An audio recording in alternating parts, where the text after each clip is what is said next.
The war had reached its breaking point. Above Earth, space itself seemed to burn. Vast alien ships, dark and jagged, cut across the black skies like blades of night. Human warships fired beams of light that streaked across orbit, crashing into shields that never seemed to break. Explosions lit the heavens in blinding bursts. From the ground, people watched through trembling hands, their faces pale as the sky itself appeared to be falling apart. In the ruined cities below, news broadcasts filled every screen, every radio, every remaining channel of communication. Anchors with tired eyes and shaking voices repeated the same lines, over and over. This is the final stage of the war. Humanity will not survive much longer. Our defenses are collapsing. Evacuation is impossible. In bunkers and underground shelters, leaders of nations sat around glowing tables, faces covered in sweat and fear.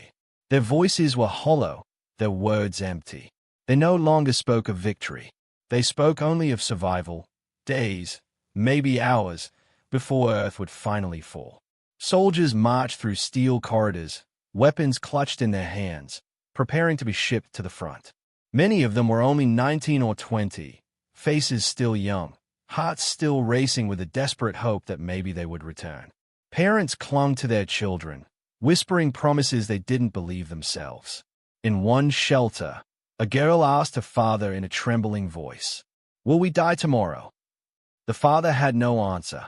He just held her close and closed his eyes. It was the end of the world. At least, that was what everyone believed.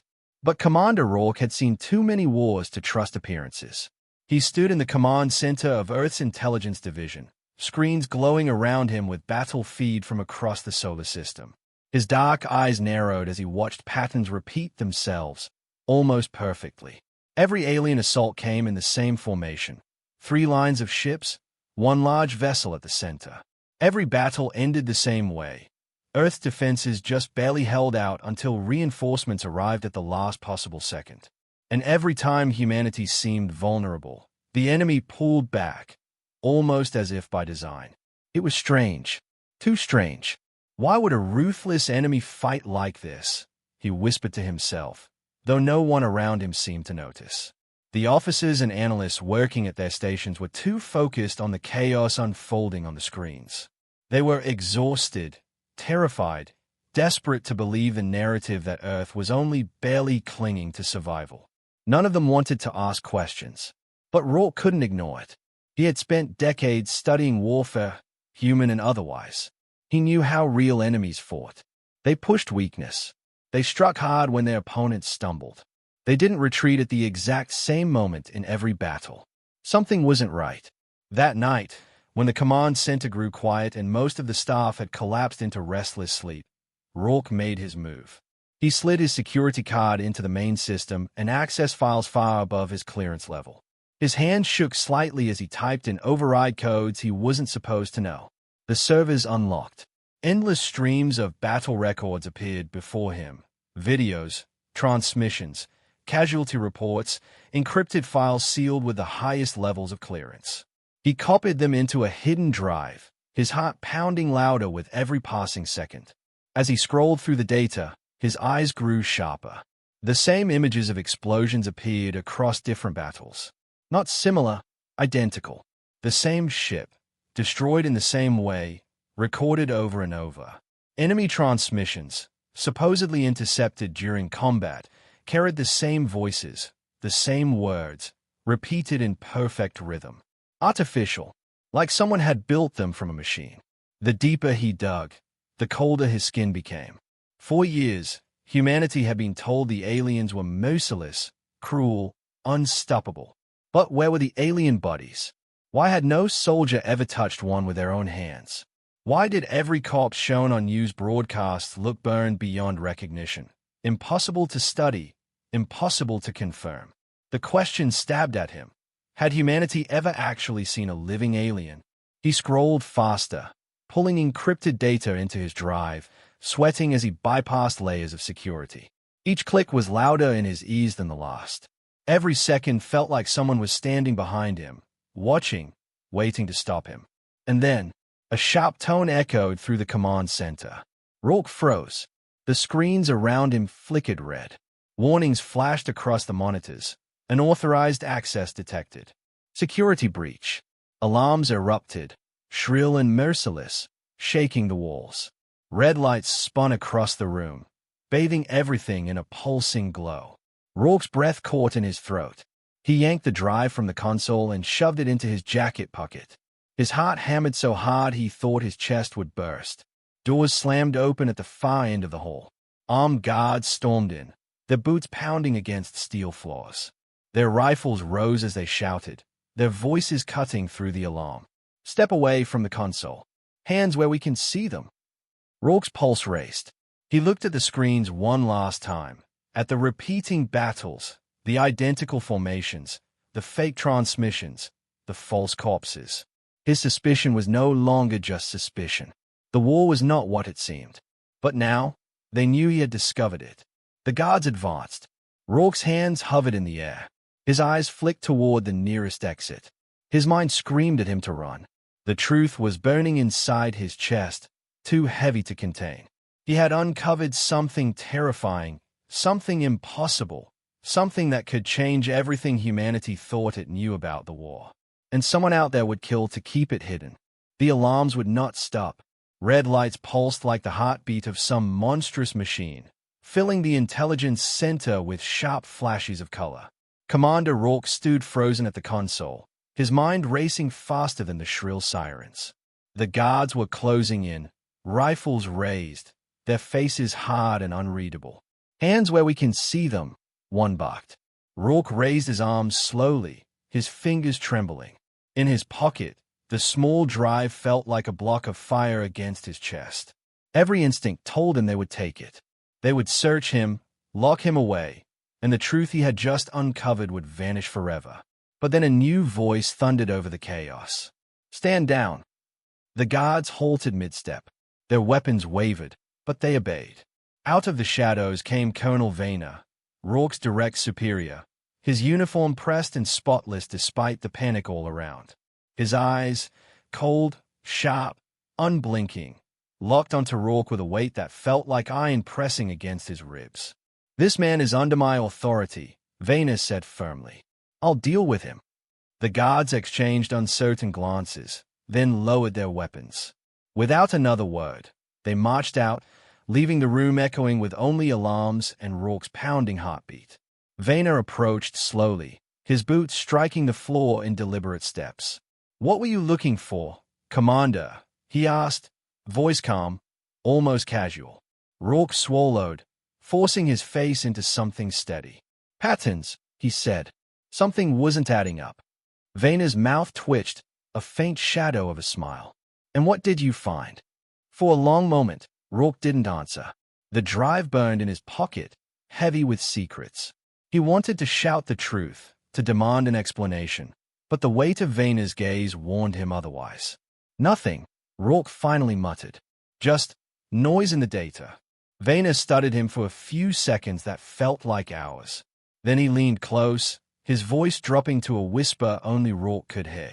Some truths are too dangerous, Commander. If you value your life, stop digging. He turned on his heel and left the room, the alarms dying down behind him, leaving Rourke alone in the cold silence. But it was already too late. Rourke had seen enough. Hours later, he sat in his private quarters, lights dimmed, curtains drawn. His pulse still hadn't slowed. With shaking hands, he slid the drive into a hidden port in his personal terminal. The screen lit up, and once more, the forbidden files unfolded before him. He leaned closer, studying them line by line. At first, he thought maybe his mind was imagining things. Maybe the identical explosions were coincidence. Maybe the repeating alien voices were just echoes across the battlefield. But the deeper he went, the clearer it became. The same ship, destroyed in two different battles, exploded in precisely the same way. Every flame, every shard of metal, identical. A perfect copy. The image had been reused, pasted into different feeds. Even more disturbing were the transmissions. He replayed one again and again. The alien language rose and fell with strange rhythm. Then he ran it through a frequency analyzer. The pattern lit up in sharp, Jagged spikes. Too clean, too artificial. It wasn't a living voice. It was manufactured, generated. Rourke sat back in his chair, his breath shallow. His hands rubbed his face, dragging down over his mouth. He thought back over 20 years of service. The endless battles, the news reports of fallen heroes, the footage of burning cities. Every image of the enemy he had ever seen. Always blurry, always distant, always convenient. Have we ever actually seen one? He whispered to the empty room. The question chilled him. He searched the database for confirmed alien corpses. Hundreds of reports appeared, but each was the same. Bodies too damaged to study. Remains destroyed in the explosion. Samples burned beyond recognition. Not one, not a single report, showed a living or even intact alien body. How could that be? A war lasting centuries, and not a single specimen. Not one autopsy, not one piece of evidence strong enough to hold in a human hand. It didn't make sense. None of it did. His mind swirled with fear and suspicion. The war was supposed to be humanity's greatest struggle, a fight for survival against an unstoppable foe. Yet the evidence was falling apart before his eyes, piece by piece, like a puzzle that refused to fit. Still, doubt clawed at him. Could he be wrong? Could the files be corrupted, altered somehow? He needed proof, real proof. Something undeniable. The next day, he moved carefully. He acted like nothing had happened. He reported for duty, filed routine papers, spoke politely to colleagues. But every moment, he felt the weight of Vaina's warning pressing against his skull. Stop digging. But he couldn't stop. Late that night, he snuck into the archive wing of the Intelligence Center, a place where raw battlefield recordings were stored before being released to the public. The corridors were quiet, lined with tall, steel shelves stacked with drives that held decades of war footage. His hand trembled as he searched through the records. He found the logs of battles he remembered personally, the siege of Europa, the fall of Titan, the defense of Mars. He loaded them one by one, watching them with new eyes. And there it was again. The same explosion, cut and copied into different angles. The same alien fleet, always arranged in perfect symmetry, never breaking formation. And when he slowed the footage frame by frame, he saw something worse. Human ships, edited out, replaced by the jagged silhouettes of alien craft. The breath caught in his throat. His stomach turned cold. It wasn't just deception. It was fabrication. Someone was building the war piece by piece, image by image, lie by lie. The war that had consumed all of Earth's resources, that had taken millions of lives, that had defined humanity for generations, wasn't what it seemed at all. And Commander Rourke was starting to believe the unthinkable. The enemy might not exist. The war was a lie. The thought haunted Commander Rourke as he walked through the busy corridors of Earth's intelligence headquarters.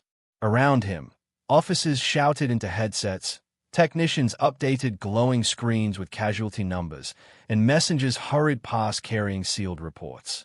All of it, the chaos, the fear, the endless struggle, suddenly felt like theater.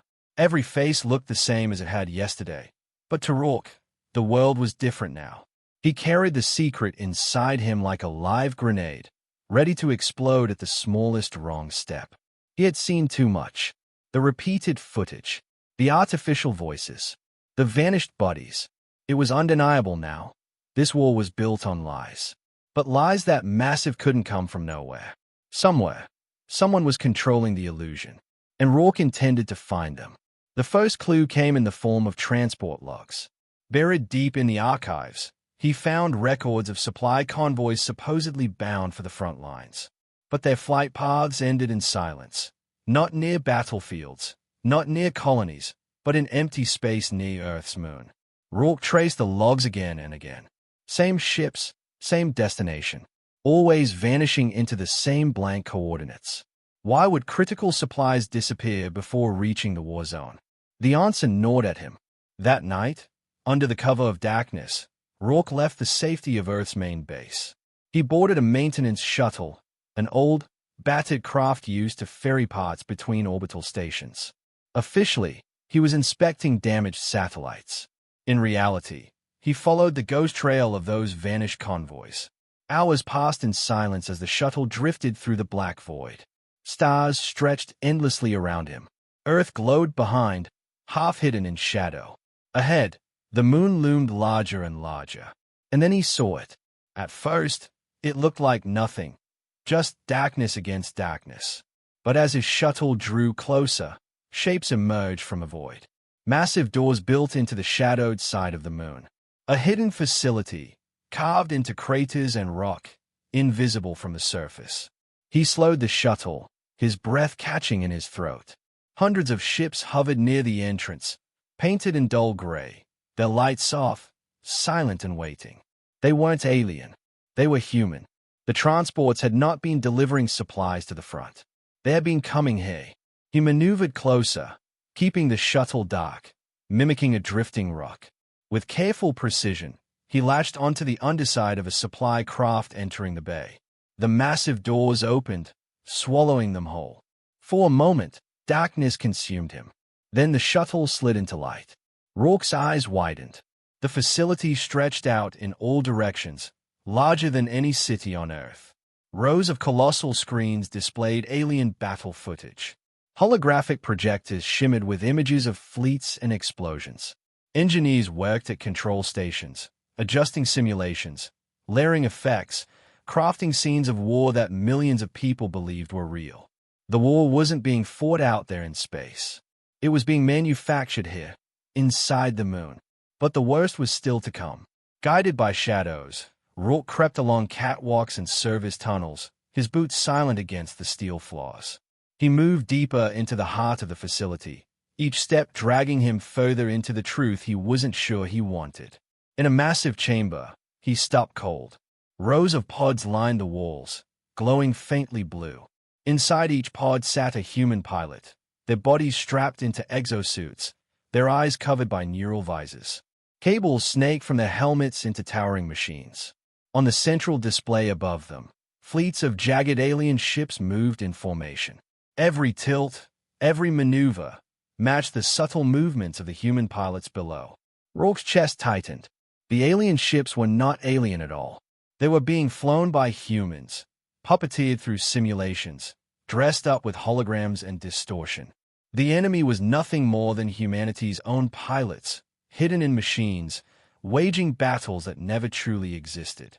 He staggered back, one hand against the wall, his breath quick and shallow. Everything he'd ever believed, the years of sacrifice, the comrades who had died in combat, the entire narrative of survival, was shattered. The war wasn't just a lie. It was a performance. A sudden hiss of hydraulics jolted him from his daze. The door behind him slid open. Rourke spun, reaching for his sidearm. But it was too late. A squad of black-armored security soldiers stood in the doorway, rifles aimed squarely at his chest. Their leader's voice rang sharp and commanding. "Drop the weapon. Step away from the console." Rourke froze. His mind raced. He could try to fight, but there were too many.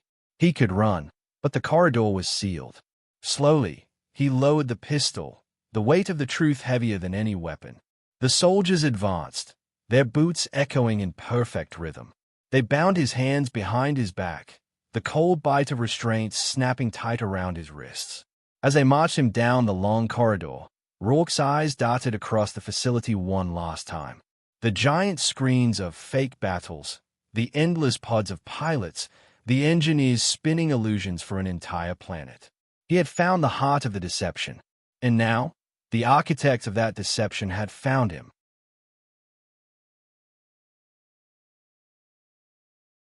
Cold metal pressed into Rourke's wrists as the guards shoved him forward, deeper into the hidden facility. His boots echoed against the steel floor, each step dragging him further from freedom. Around him, the deception pulsed with life. Giant screens displayed fake battles in real time.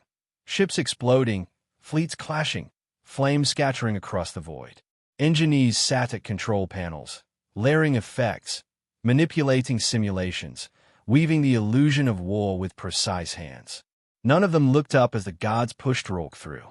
It was as if this spectacle of lies was too important to notice one prisoner. At last, the corridor ended at a towering set of black doors. They slid open with a hiss.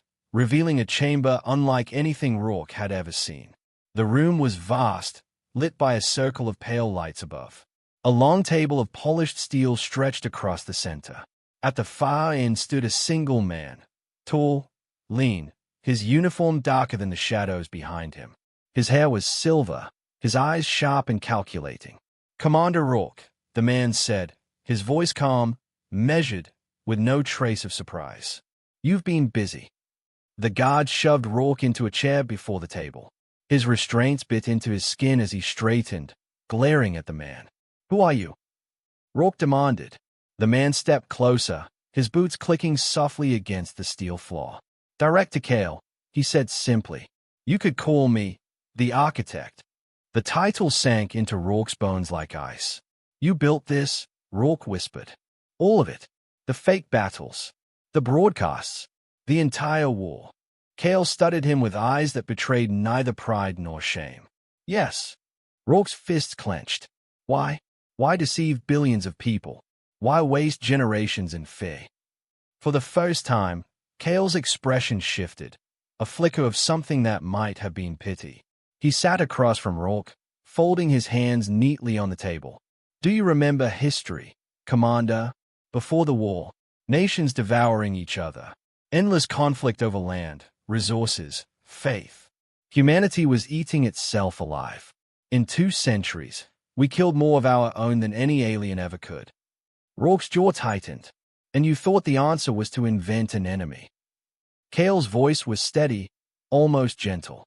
"Not thought. Knew. Humanity could never unite against itself. We needed something greater, something to fear, something to fight. So the war was born." Rourke shook his head, his breath sharp. "You enslaved an entire species with lies." "Enslaved?" Kale leaned forward. "Look outside your anger, Commander. For 200 years, humanity has been united. No nations, no borders, no wars between ourselves. Our armies march together under one banner. Our technology has advanced centuries and decades, all because of the war." Rourke's heart pounded. He wanted to argue, but the weight of Kale's words pressed heavily against him. He remembered the history lessons, wars that bled nations dry, empires rising and falling, billions lost to greed and division. And yet, was unity through deception any less monstrous? What about the soldiers who died? Rourke snapped. "The families who mourn? The cities burned in your broadcasts? Were they sacrifices worth making?" Kale's expression hardened. "Do you think those sacrifices were real? Most soldiers you believe dead live in anonymity, hidden away, their death a page in the story. Yes, some perished in accidents, in training, but far fewer than you imagine. Casualties of the lie, not of war." Rourke's stomach twisted. Every funeral he'd attended, every comrade he'd saluted, every name etched into the walls of remembrance. They were part of the performance. "You turned grief into a weapon," he said bitterly. Kale didn't deny it. He simply watched, calm as stone. "Humanity cannot be trusted with freedom, Commander. Not yet. Without the war, the old divisions would return. Chaos, annihilation. Do you want to see humanity rip itself apart again?" Silence stretched between them. Rourke's breath trembled in his chest. He had dreamed of victory against the aliens for years. He had fought, sacrificed, lost friends to the war. Now he knew the truth. The war never existed. And the man before him was asking him to believe it had all been for humanity's own good. At last, Rourke spoke, his voice low, steady, cold. "You can lie to yourself, Kale. You can twist it into some noble cause. But the truth is this: you've stolen our future. You've chained us to a phantom enemy. You've kept humanity in darkness because you fear what we might become." Kale's eyes narrowed, but his voice remained calm. "And if you reveal the truth, Commander, what then? Panic, riots, collapse, billions dead in civil wars. You'll tear down the fragile peace we built." Rourke leaned forward, his restraints creaking. Better an honest struggle than a comfortable lie. Kale regarded him for a long, heavy moment. Then he stood, turning his back. "You are brave, Commander, and dangerous. That makes you valuable or expendable. He gestured to the guards. Take him to isolation. We'll decide what to do with him. The guards gripped Rourke's arms, dragging him up from the chair. As they hauled him away, Kale's voice echoed softly in the chamber. The war may not be real, Commander, but the control it gives us, that is very real. The doors slammed shut behind him, the sound reverberating like a death sentence. Rourke's chest burned with fury, but beneath it all, a single thought sharpened like a blade. If humanity knew the truth, Kale's empire of lies would collapse. And somehow, Rourke swore, he would be the one to reveal it. The isolation cell was silent, too silent. Commander Rourke sat on the cold metal bench, his back against the wall, his wrists still bruised from the restraints. The chamber was barely larger than a coffin, gray walls, a single dim light above, no windows, no sound except the faint hum of hidden machinery. He had lost track of time. Hours, days. He didn't know. The silence pressed down on him, heavier than chains. But his mind was anything but still. It was a storm.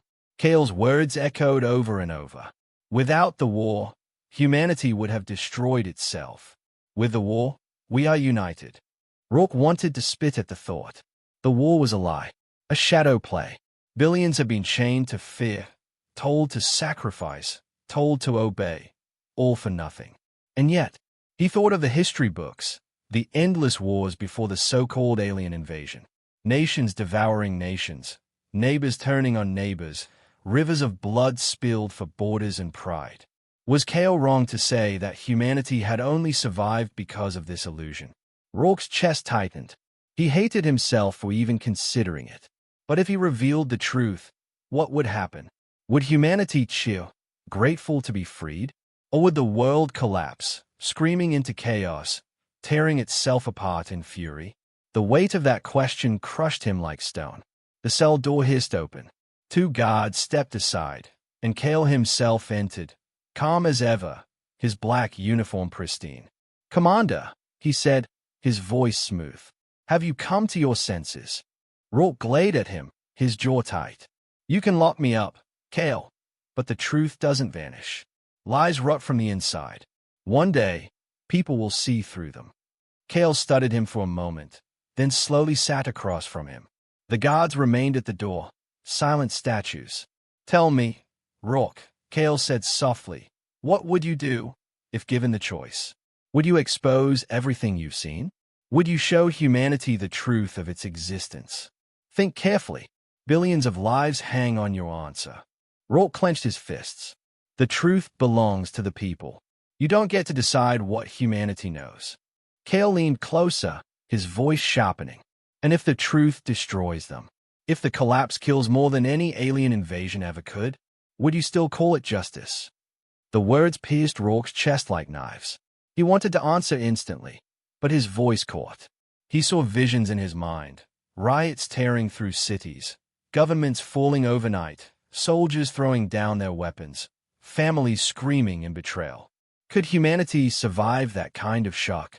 Kale saw the hesitation in his eyes and pressed harder.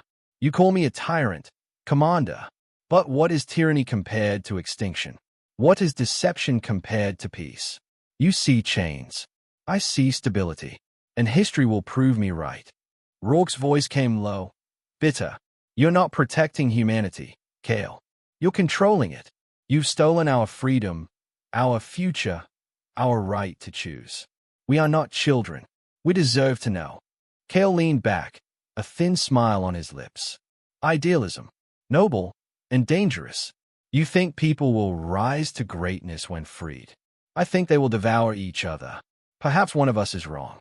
Perhaps both." Silence stretched. For a moment, Rourke almost felt the pull of Kale's logic, the weight of his reasoning. Perhaps lies were the only way humanity could survive. Perhaps the truth was a weapon too dangerous to wield. But then he remembered the faces of soldiers marching to battle, believing they were fighting for survival. He remembered children asking if tomorrow would bring death. He remembered funerals for comrades who weren't truly dead, their families crying over empty coffins. That was not survival. That was slavery. His voice steadied.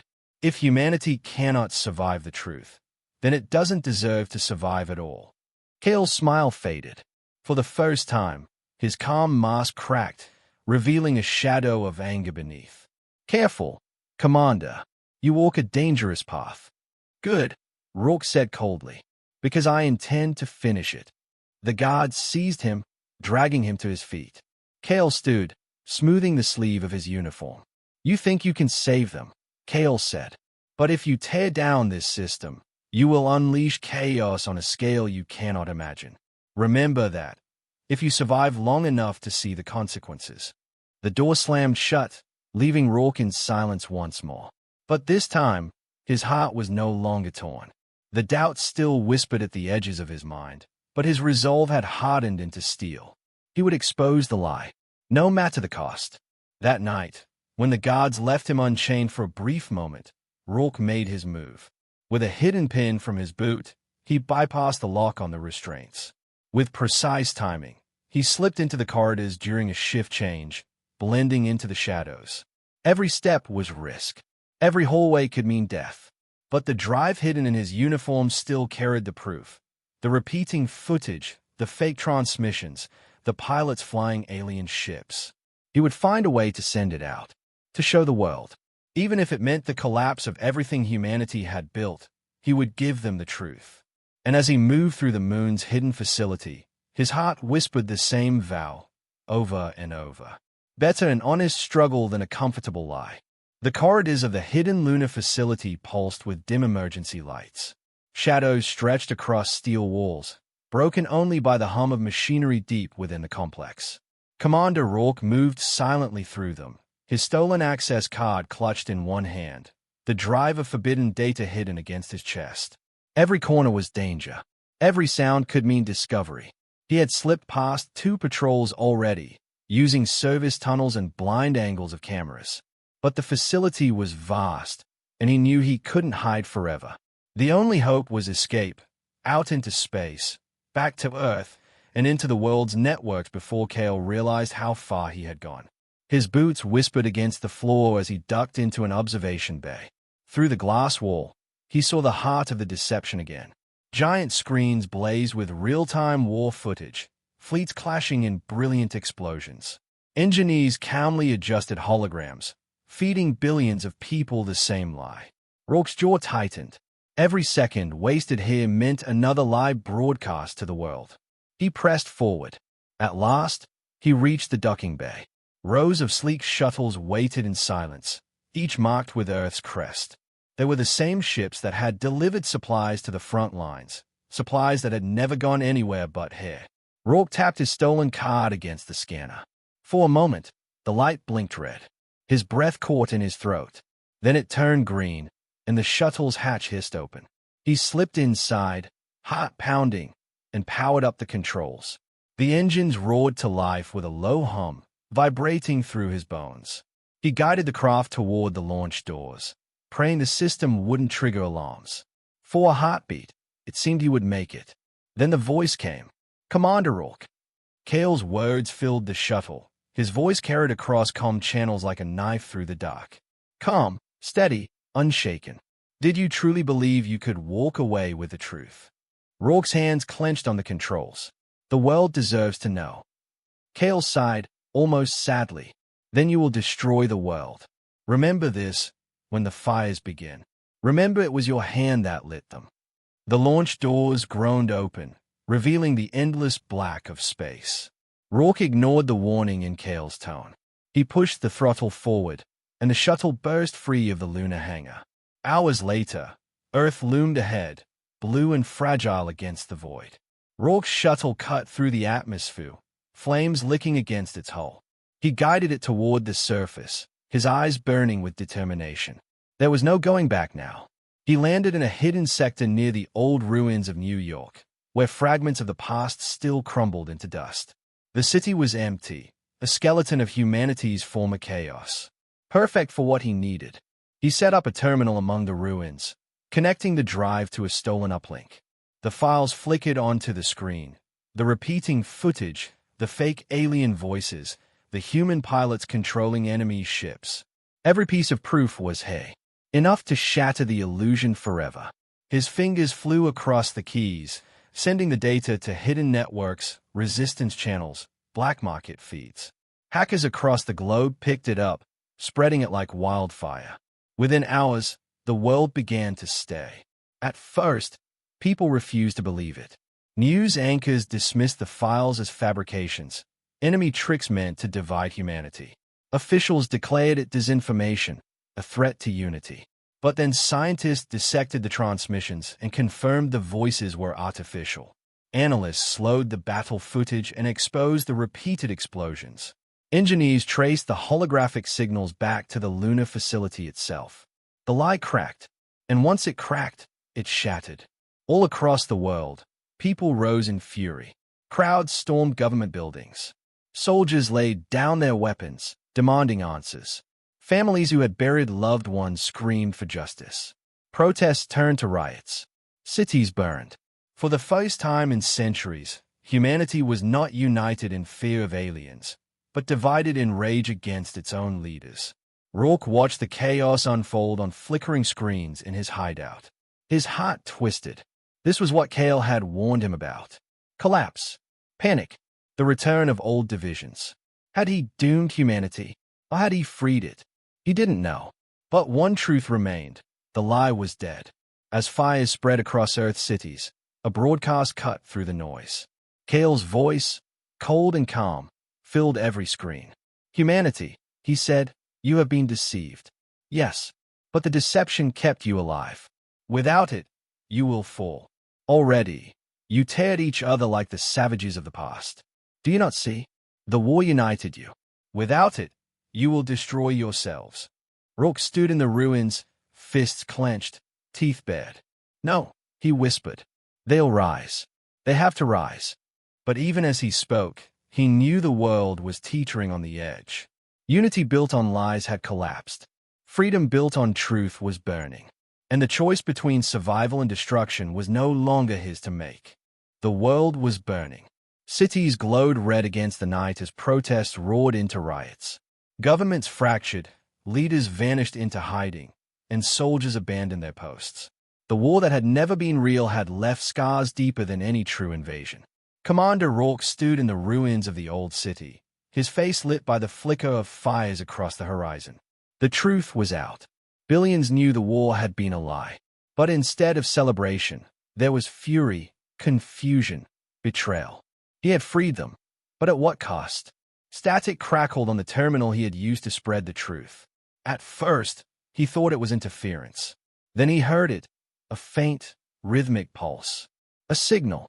Rourke froze. He boosted the feed, clearing the static. His blood ran cold. It was not one of the fabricated transmissions from the lunar facility. This was something else. Something raw. Something real. A voice emerged, distorted but clear enough. We see you. We hear you. Prepare. Rourke's heart pounded in his chest. The voice was not human. All across Earth, every network, every device, every channel flickered at once. Screens that had moments ago played Kale's broadcast of control now showed only one thing, a dark, endless void. Then the same alien voice spoke again, louder, echoing through every home, every bunker, every city square. You have played your little game of war. Now it is time for the real war. The world went silent. Crowds stopped rioting. Soldiers froze. Leaders sat in stunned disbelief. For the first time since the deception had been exposed, humanity was united again, not by lies, but by fear. Because this time, it was no illusion. Rourke stumbled back from the terminal, his breath ragged. No, this isn't possible. But it was. He remembered Kale's words. With the war, we are united. Without it, you will destroy yourselves. Was this what Kale had known all along? That a real threat was waiting, watching, biding its time? That humanity's false war had only been practiced for the true one? Or was this something new, something no one had expected? The questions twisted inside him like knives. Hours later, the skies above Earth shimmered. At first, people thought it was the aurora, or fallout from collapsing satellites. But then the shapes appeared, vast silhouettes moving against the stars. Triangular vessels, sharp and black, blotting out the heavens. Alien. Real. Panic exploded across the planet. People ran into the streets, pointing at the skies. Some screamed in terror, others dropped to their knees in prayer. Military forces scrambled jets and missiles, but the ships didn't attack. They only hovered, silent, waiting, watching. Rourke climbed to the top of a ruined skyscraper, his eyes locked on the burning horizon. The alien ship stretched across the sky like a storm. He felt both awe and dread. This was no hologram. This was no staged deception. This was the truth. For the first time in his life, he was seeing the real enemy. And humanity was not ready. A transmission broke through again, stronger this time. The alien voice filled the air, deep and commanding. You have wasted your strength on shadows. You have fought against lies. Now you will fight us. Rourke's heart hammered in his chest. The war that had united humanity had been nothing but smoke and mirrors. But now, when unity was needed most, the world was fractured, broken, drowning in chaos. They were unprepared, vulnerable, exactly as the enemy wanted. Then, through the static, another voice cut in. Human, calm, familiar, Kale. He spoke not from secrecy, not in the shadows of deception, but directly to the people of Earth. Humanity, he said, his voice steady, ironclad. I lied to you. I deceived you. I told you of enemies that were never real. And you hate me for it. But listen now. The enemy is here, the real one. And unless you stand together, you will fall. Screens across the planet showed Kale standing in a command center, soldiers at his side, his eyes burning with grim determination. He did not beg for forgiveness. He did not excuse his actions. He only gave the people a choice. Fight me. Hate me. Tear me down if you wish. But when the enemy strikes, remember this. I prepared you. I built armies. I forged unity. I gave you weapons. And without me, you will have nothing. Rourke stared at the screen, torn between fury and respect. The man he had fought to expose was now the only one with the power to rally humanity against the real threat. The final irony cut deep. The alien ships began to move. Slowly, deliberately, they descended through the clouds, their hulls glowing with unnatural light. The real war was about to begin, and humanity, broken by deception, stood at the edge of annihilation. Rourke closed his eyes, the weight of his choices crashing down. He had freed the world, yes, but in freeing them, he had shattered the illusion that had kept them strong. Now, as the skies filled with death, he whispered to himself, better an honest struggle than a comfortable lie. The words felt hollow. For the first time, he was no longer sure if he had been right. The final image, Earth in flames below, alien ships descending from the heavens, Kale's face on every screen calling for unity, and Commander Rourke standing alone on the ruins, caught between truth, lies, and the fate of humanity. The deception was over. The real war had begun.